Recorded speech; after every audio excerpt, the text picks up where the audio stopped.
सुप्रभात बच्चों, कैसे हैं आप सब। आशा करता हूँ स्वस्थ होंगे, मस्त होंगे।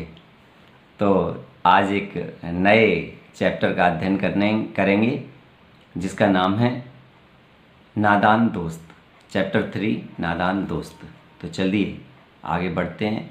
आप सोच रहे होंगे कि इस चैप्टर का अध्ययन तो ऑनलाइन क्लास के माध्यम से कर चुके हैं, किंतु कई लोग एब्सेंट भी थे और टाइम हमारे पास लिमिटेड था, तो कई चीज़ें हम उसमें नहीं भी बता पाते हैं। तो एक बार वीडियो के माध्यम से भी आप इसका अध्ययन करेंगे। चैप्टर 3 नादान दोस्त।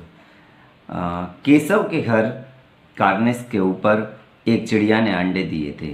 केशव और उसकी बहन श्यामा दोनों बड़े ध्यान से चिड़िया को वहां आते जाते देखा करते। सवेरे दोनों आंखें मलते कार्निस के सामने पहुंच जाते और चिड़ा और चिड़िया दोनों को वहां बैठा पाते। उनको देखने में दोनों बच्चों को ना मालूम क्या मज़ा मिलता। दूध और जलेबी की सुध भी ना रहती थी। दोनों के दिल में तरह तरह के सवाल उठते। अंडे कितने होंगे, किस रंग के होंगे, कितने होंगे, क्या खाते होंगे, उनमें से बच्चे किस तरह निकल आएंगे, बच्चों के पर कैसे निकलेंगे, घोंसला कैसा है। लेकिन इन बातों का जवाब देने वाला कोई नहीं। ना अम्मा को घर के काम धंधों से फुर्सत थी, ना बाबूजी को पढ़ने लिखने से। दोनों बच्चे आपस में ही सवाल जवाब करके अपने दिल को तसल्ली दे दिया करते थे। केशव के घर कार्निस के ऊपर, कार्निस मतलब छत के ऊपर, छत के ऊपर और बालकनी में जो जगह होती है, कहीं पर उसने चिड़िया ने अंडे दिए थे अपने घोंसले में। केशव और श्यामा दोनों भाई बहन थे। वह दोनों सुबह सुबह उनकी बड़ी उत्सुकता रहती थी, जागते साथ ही उनकी उत्सुकता रहती थी कि वह कब चिड़ा और चिड़िया को देख लें, उनके अंडों को देख लें। दोनों बच्चों को बहुत न जाने क्या मज़ा मिलता था। दूध और जलेबी की सुध भी ना रहती थी। दूध जलेबी दोनों नाश्ते में खाया करते थे, तो उनको उसकी भी सुध नहीं रहती थी। दोनों के दिल में तरह तरह के सवाल उठते। उनके मन में जिज्ञासा रहती थी, कई तरह की जिज्ञासाएं थीं। अंडे कितने होंगे, किस रंग के होंगे, कितने होंगे, क्या खाते होंगे, उनमें से बच्चे कैसे निकलेंगे, बच्चों के पर कैसे निकलेंगे, घोंसला कैसा है। लेकिन इन सवालों का जवाब देने वाला कोई नहीं था, क्योंकि ना तो अम्मा को अपने घर के कामों से फुर्सत थी और ना ही बाबूजी को अपने ऑफिस के कामों से। बच्चे आपस में ही सवाल जवाब करके एक दूसरे से, क्योंकि श्यामा छोटी थी और केशव बड़ा था, तो श्यामा सवाल पूछती और केशव अपने मना पर्याय ज्ञान से कहना चाहिए और अपने ज्ञान से वह जवाब दे दिया करता था। श्यामा कहती, क्यों भैया, बच्चे निकलकर फुर्र से उड़ जाएंगे। केशव विद्वानों जैसे बड़े गर्व से कहता, नहीं री पगली, पहले पर निकलेंगे, बगैर परों के बेचारे कैसे उड़ेंगे। श्यामा, बच्चों को क्या खिलाएगी बेचारी। केशव इस पेचीदा सवाल का कुछ ना दे सकता था। इस तरह 3-4 दिन गुजर गए। दोनों बच्चों की जिज्ञासा दिन दिन बढ़ती जाती थी। अंडों को देखने के लिए वे अधीर हो उठते थे। उन्होंने अनुमान लगाया कि अब जरूर बच्चे निकल आए होंगे। बच्चों की चारे का सवाल अब उनके सामने आ खड़ा हुआ। चिड़िया बेचारी इतना दाना कहाँ से पाएगी कि सारे बच्चों का पेट भरे। गरीब बच्चे भूख के मारे चूं चूं करके मर जाएंगे। ऐसा वह सोच रहे थे कि बेचारी चिड़िया जो है इतने बच्चों के लिए दाना कहाँ से लाएगी, बच्चे तो बेचारे भूखे ही मर जाएंगे। इस मुसीबत का अंदाजा करके दोनों घबरा उठे। दोनों ने फैसला किया कि कार्निस पर थोड़ा सा दाना रख दिया जाए, कि उसके घोंसले में क्या करेंगे, वो थोड़ा सा दाना रख देंगे। श्यामा खुश होकर बोली, तब तो चिड़ियों को चारे के लिए कहीं उड़कर जाना पड़ेगा ना। केशव, नहीं, तब क्यों जाएगी। श्यामा, क्यों भैया, बच्चों को धूप न लगती होगी। श्यामा ने सवाल पूछा केशव से। केशव का ध्यान इस तकलीफ की तरफ ना गया था। बोला, जरूर तकलीफ तो हो रही होगी, बेचारे प्यास के मारे तड़पते होंगे, ऊपर छाया भी तो नहीं। आखिर यही फैसला हुआ। दोनों ने फैसला लिया कि घोंसले के ऊपर कपड़े की छत बना देनी चाहिए। पानी और प्याली और थोड़े से चावल रख देने का प्रस्ताव भी स्वीकृत होगा। दोनों ने डिसाइड किया कि यह दोनों क्या करेंगे, जैसे ग्रीन नेट छत में बांध लेते हैं, जहाँ से धूप आ रही होती है वहाँ ग्रीन नेट बांध देते हैं, उसी तरह से उनके घोंसले के ऊपर क्या किया जाएगा, कपड़े की छत बना देंगे। और चावल और पानी रखने का प्रस्ताव से मतलब दोनों की सहमति हो गई कि चावल और पानी भी वहाँ पर रख देंगे। दोनों बच्चे बड़े चाव से काम करने लगे। श्यामा माँ की आंख बचाकर मटके से चावल निकाल लाई और केशव ने पत्थर की प्याली का तेल चुपके से जमीन पर गिरा दिया और उसे खूब साफ करके उसमें पानी भरा। अब देखिए, माँ की आंख बचाकर से तात्पर्य माँ से छुपाकर, ताकि माँ ना देख ले और वो उसको ले आई। केशव ने भी पत्थर की प्याली में जो तेल रखा था उसको ज़मीन पर गिरा दिया और उसको अच्छा साफ करके और उसमें पानी भरा। अब चांदनी के लिए कपड़ा कहाँ से आए, जो मैंने कहा था ना कि अभी कि ग्रीन नेट जैसी छत बना देंगे उसके ऊपर कपड़े की, तो उसके लिए कपड़ा कहाँ से आए। फिर ऊपर बगैर छड़ियों की कपड़ा ठहरेगा कैसे। बगैर छड़ियाँ मतलब उसका बेस बनाना पड़ेगा ना पहले कपड़ा ढकने के लिए। छड़ियाँ, हाँ, फिर ऊपर बगैर छड़ियों के कपड़ा ठहरेगा कैसे और छड़ियाँ खड़ी कैसे होगी। केशव बड़ी देर तक इसी उधेड़बुन में रहा। आखिरकार उसने यह मुश्किल भी हल कर दी। श्यामा से बोला, जाकर कूड़ा फेंकने वाली टोकरी उठा लाओ। अब चूंकि बेस की ज़रूरत थी तो वहाँ पर इतने ऊपर बेस कैसे बनाते ढकने के लिए, छत के लिए। तो उसने क्या किया कि श्यामा से बोला कि जाकर कूड़ा फेंकने वाली टोकरी उठा लाओ। अम्मा जी को मत दिखाना।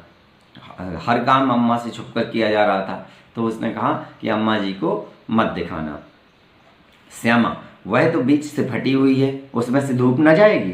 केशव ने झुंझला कर कहा, तू टोकरी तो ला, मैं उसका सुराग बंद करने की कोई हिकमत निकालूंगा। हिकमत मतलब कोई तरीका निकालूंगा।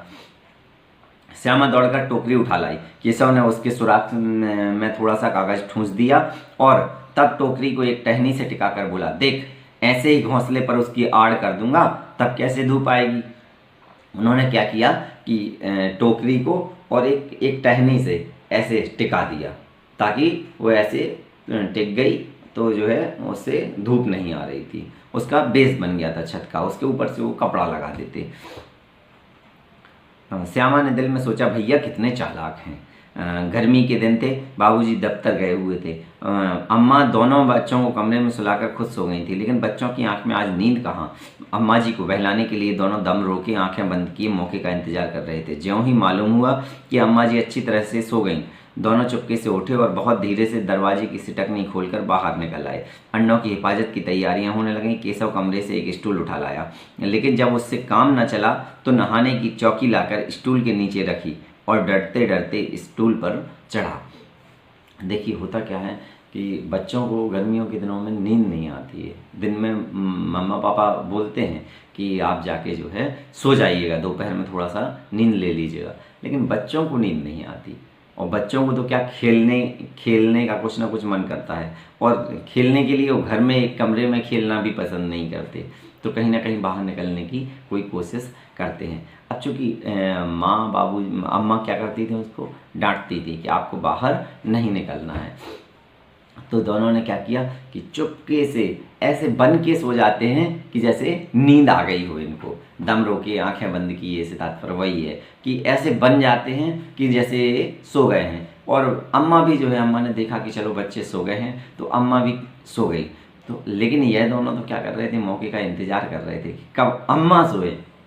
अम्मा सोए, इनको नींद नहीं आ रही थी, ये तो बनकर सो रहे थे। तो अम्मा जैसे ही सोई और इन दोनों ने जो है सिटकनी खोल करके, दरवाज़ा खोल करके और ये बाहर निकाल करके अंडों की हिफाजत की तैयारियां करने लगे। श्यामा दोनों हाथों से स्टूल पकड़े हुए थी। स्टूल की चारों टांगें बराबर न होने के कारण जिस तरफ ज़्यादा दबाव पाता था जरा सा हिल जाता था। उस वक्त केशव को कितनी तकलीफ उठानी पड़ती थी, यह उसी का दिल जानता था। दोनों हाथों से कार्निस पकड़ लेता और श्यामा को दबी आवाज़ से डांटता, अच्छी तरह पकड़ वरना उतरकर बहुत मारूंगा। मगर बेचारी श्यामा का दिल तो ऊपर कार्निस पर था। बार बार उसका ध्यान उधर चला जाता और हाथ ढीले पड़ जाते। केशव ने ज्यों ही कार्निस पर हाथ रखा, दोनों चिड़ियाँ उड़ गईं। केशव ने देखा कार्निस पर थोड़े तिनके बिछे हुए हैं और उन पर 3 अंडे पड़े हैं। जैसे घोंसले उसने पेड़ों पर देखे थे वैसा कोई घोंसला नहीं है। श्यामा ने नीचे से पूछा, क्या बच्चे हैं भैया? केशव, 3 अंडे हैं, अभी बच्चे नहीं निकले। श्यामा, जरा हमें दिखा दो भैया कितने बड़े हैं। ऐसे ही हुआ करता था जब हमारे हमसे बड़े दोस्त या हमारे बड़े भाई लोग जो है चढ़ करके और घोंसले में देखा करते थे अंडे, तो हमारे अंदर भी बहुत जिज्ञासा हुआ करती थी, हमें भी बहुत उत्सुकता होती थी कि कब वह अंडे हम भी खुद चढ़ करके और देख लें। और यहाँ तक कि ये रहता था कि आप हमें उठा करके हाथ में रख कर दिखाओ। अगर कोई अपने हाथ में रख कर दिखा रहा है तो नहीं, आप उसको हमारे हाथ में भी रखो, हमें भी अपने हाथ में रख कर देखने हैं। ऐसा अभी भी बच्चों में होता है, वैसे ही उत्सुकता हुआ करती थी। केशव, दिखा दूंगा, पहले जरा चिथड़े ले आ, नीचे बिछा दूं। बेचारे अंडे तिनकों पर पड़े हैं। श्यामा दौड़कर अपनी पुरानी धोती फाड़कर एक टुकड़ा लाई। केशव ने झुककर कपड़ा ले लिया, उसकी कई तह करके उसने एक गद्दी बनाई और उसे तिनकों पर बिछाकर तीनों अंडे धीरे से उस पर रख दिए। यही होता था, हम लोग भी जो है जैसे पपी होता था डॉगी का, तो उसके लिए भी हम लोग बोरा फट्टी जो हुआ करते थे ना, उसकी तह करके उसके लिए बिछा देते थे। तो इसी तरह से केशव ने भी कपड़े की कई तह करके उसके लिए गद्दी बना दी। श्यामा ने फिर कहा, हमको भी दिखा दो भैया। केशव, दिखा दूंगा, पहले जरा वह टोकरी दे दो, ऊपर छाया कर दूं। श्यामा ने टोकरी नीचे से थमा दी और बोली, अब तुम उतर आओ, मैं भी तो देखूं। केशव ने टोकरी को एक टहनी से टिकाकर कहा, जा दाना और पानी की प्याली ले आ, मैं उतर आऊं तो तुझे दिखा दूंगा। श्यामा प्याली और चावल भी लाई। केशव ने टोकरी के नीचे दोनों चीज़ें रख दी और आहिस्ता से उतर आया। श्यामा ने गिड़गिड़ा कर कहा, अब हमको भी चढ़ा दो भैया। केशव, तुम गिर पड़ेगी। श्यामा, ना गिरूंगी भैया, तुम नीचे से पकड़े रहना। केशव, ना भैया, कहीं तुम गिरा पड़ी तो अम्मा जी मेरी चटनी ही कर डालेंगी। मेरी चटनी कर डालने लगेंगी मतलब मुझे डांट पड़ेगी, मेरी पिटाई होगी। क्योंकि एक चीज़ आपको याद हो कि छोटे भाई बहन को अगर गिर जाए, लग जाए, तो डांट किसको पड़ती है? बड़े भाई को। क्यों? आपने क्यों नहीं देखा, आपने उसको क्यों नहीं संभाला? तो ये सारी जिम्मेदारियां बड़ों की होती हैं, इसलिए उसने ऐसा कहा। कहेंगी कि तूने ही चढ़ाया था, क्या करेगी देखकर। अब अंडे बड़े आराम से हैं, जब बच्चे निकलेंगे तो उनको पालेंगे। दोनों चिड़ियाँ बार बार कार्निस पर आती थीं और बगैर बैठे ही उड़ जाती थीं। केशव ने सोचा, हम लोगों के डर से नहीं बैठती। स्टूल उठाकर कमरे में रखाया, चौकी जहाँ की थी वहाँ रख दी। श्यामा ने आंखों में आंसू भरकर कहा, तुमने मुझे नहीं दिखाया, मैं अम्मा जी से कह दूंगी। केशव, अम्मा जी से कहेगी तो बहुत मारूंगा, कहे देता हूँ। श्यामा, तो तुमने मुझे दिखाया क्यों नहीं? केशव, और गिर पड़ती तो 4 सर ना हो जाते। 4 सर हो जाने से तात्पर्य सिर फूट जाता, इससे है। श्यामा, हो जाते देख लेना, मैं कह दूंगी। इतने में कोठरी का दरवाज़ा खुला और माँ ने धूप से आंखों को बचाते हुए कहा, तुम दोनों बाहर कब निकल आए? मैंने कहा था कहा ना था कि दोपहर को ना निकलना। किसने किवाड़ खोला? किवाड़ केशव ने खोला था। किवाड़ मीन्स दरवाज़ा। लेकिन श्यामा ने माँ से यह बात नहीं कही, उसे डर लगा कि भैया पिट जाएंगे। केशव दिल में कांप रहा था कि कहीं श्यामा कह ना दे। अंडे ना दिखाए थे, इससे अब उसको श्यामा पर विश्वास ना था। श्यामा सिर्फ मोहब्बत के मारे चुप थी या इस कसूर में हिस्सेदार होने की वजह से, इसका फैसला नहीं किया जा सकता। शायद दोनों ही बात में थी। माँ ने दोनों को डांट डपट कर फिर कमरे में बंद कर दिया और आप धीरे धीरे उन्हें पंखा झलने लगी। पंखा झलने से तात्पर्य हैंड फैन जो होता था, हाथ का पंखा, तो उससे हवा करने लगी। अभी सिर्फ 2 बजे थे, बाहर तेज लू चल रही थी। अब दोनों बच्चों को नींद आ गई थी। 4 बजे एकाएक श्यामा की नींद खुली। किवाड़ खुले हुए थे। वह दौड़ी हुई कार्नेस के पास आई और ऊपर की तरफ ताकने लगी।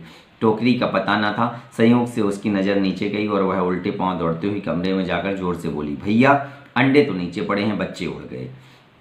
केशव घबराकर उठा और दौड़ा हुआ बाहर आया तो क्या देखता है कि तीनों अंडे नीचे टूटे पड़े हैं और उनसे कोई चूने की सी चीज़ बाहर निकल आई है। पानी की प्याली भी एक तरफ टूटी पड़ी है। उसके चेहरे का रंग उड़ गया। सहमी हुई आंखों से जमीन की तरफ देखने लगा। श्यामा ने पूछा, बच्चे कहाँ उड़ गए भैया? केशव ने करुण स्वर में कहा, अंडे तो फूट गए। श्यामा, और बच्चे कहाँ गए? केशव, तेरे सर में।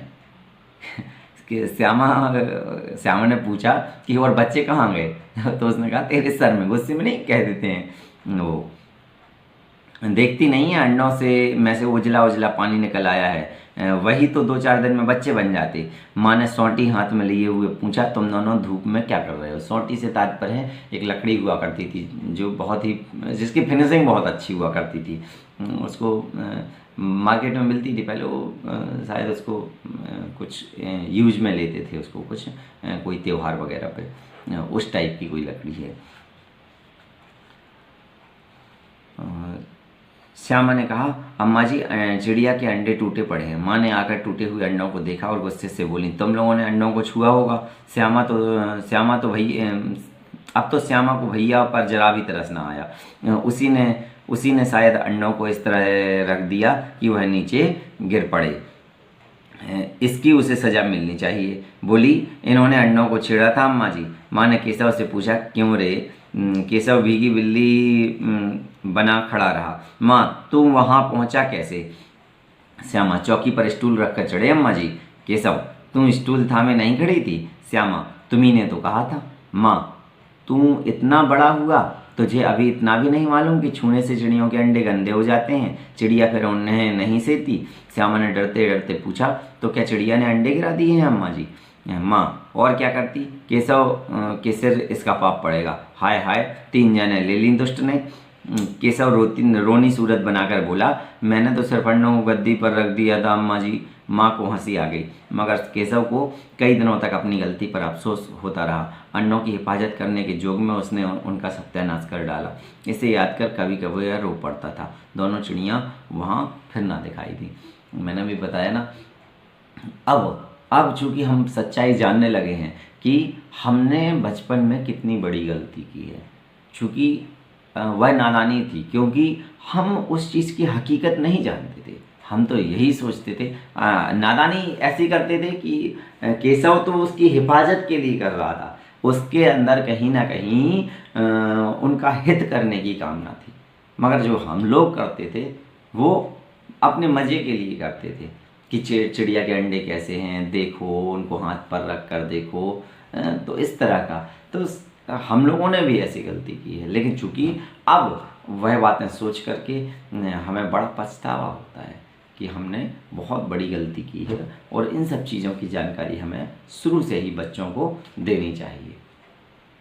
तो ऐसे ही केशव को भी अपने किए पर बहुत पछतावा हुआ। आइए देखते हैं चैप्टर के क्वेश्चन आंसर्स, उनको भी डिस्कस करते हैं। अंडों के बारे में केशव और श्यामा के मन में किस तरह के सवाल उठते थे? वे आपस में ही सवाल जवाब करके अपने दिल को तसल्ली क्यों दे दिया करते थे?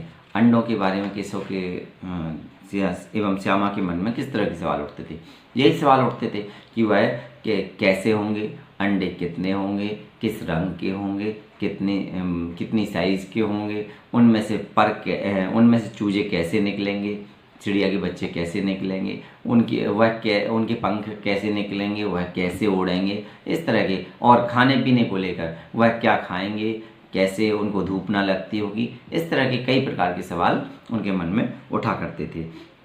चूँकि अम्मा जी को अपने घर के कामों से फुर्सत नहीं थी और बाबूजी को पढ़ने लिखने से, अपने ऑफिस के कामों से फुर्सत नहीं थी, इस कारण से किसी के पास उनके सवालों का जवाब देने का टाइम नहीं था। तो वह क्या करते थे कि दोनों आपस में ही सवाल जवाब करके अपने मन को तसल्ली दे दिया करते थे।